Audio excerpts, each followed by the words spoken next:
मागच्या ऑगस्ट महिन्यामध्ये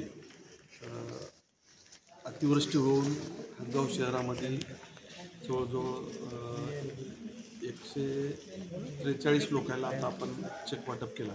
तसे पूर्ण हदगाव तालुक्यामध्ये 459 बाधित कुटुंब झाले।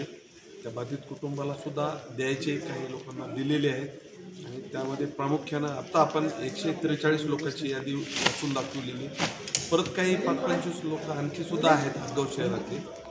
त्याच्यामुळं ज्यांच्या घरात पाणी गेलं ते अंगावरच्या कपड्यांशी बाहेर निघाले, त्यांचं अन्नधान्य पूर्ण भिजलं, त्यांचे कपडे लत्ते भिजले, अशा लोकांना मदत म्हणून शासनाच्या वतीनं 10,000 रुपये मदत देण्याचं जे आहे ती 10,000 रुपयाची मदत आता वाटप करण्यात आलेली आहे। जवळजवळ 143 लोकांना आणखी सुद्धा काही लोक राहिलेले आणि बाकी शेतीचे सुद्धा नांदेड जिल्ह्याला जे 15, 16, 17 ऑगस्ट आणि 27, 28 ऑगस्ट ह्या पावसाचेच 553 कोटी रुपये मिळालेले आहेत नांदेड जिल्ह्यासाठी।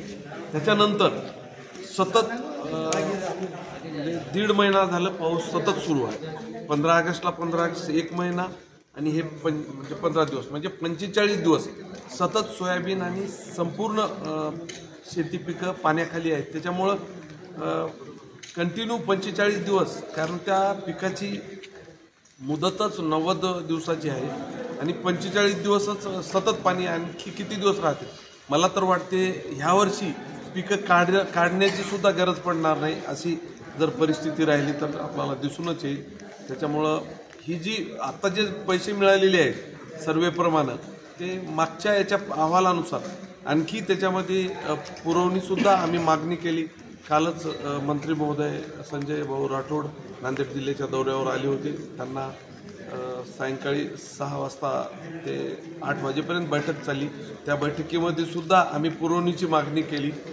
ही दिलेली 553 कोटी निधी खरंच कमी आहे, परंतु त्यावेळेच्या सर्वेप्रमाणे होती आणि पुरवणीची सुद्धा नवीन यादी येईलच, परंतु तात्काळ मदत करावी या दृष्टीनं पहिला जे अहवाल गेला त्या अहवालाप्रमाणे शासनानं मदतीसुद्धा जाहीर केलेली आहे। परंतु ती मदतसुद्धा तुटपुंजीच आहे, मी मान्य करतो, परंतु मदतसुद्धा परत जास्तीची वाढून येईल मी आपणास सांगू इच्छितो। आज आता कोंडूर दिग्रज इकडं पाणी नदी घुसलं आणि आपल्याला वरूनच पाणी येते कयाधू नदी आणि इतर नद्याचं आणि धरणातून सुद्धा आता 22,000 क्युसेक्सनं पाणी विसर्ग पेनगंगा नदीमध्ये चालू आहे आणि वरची सुद्धा परिस्थिती खूप आता आपण बघत आहोत। आता सुद्धा पाऊस चालू झालेला आहे, परिस्थिती अत्यंत बिकट आहे आणि ह्याच्यानंतर सुद्धा रात्रीतून पाऊस वाढू शकते आणि नागरिकांना सतर्क राहण्याचा मी एवढंच आवाहन करतो।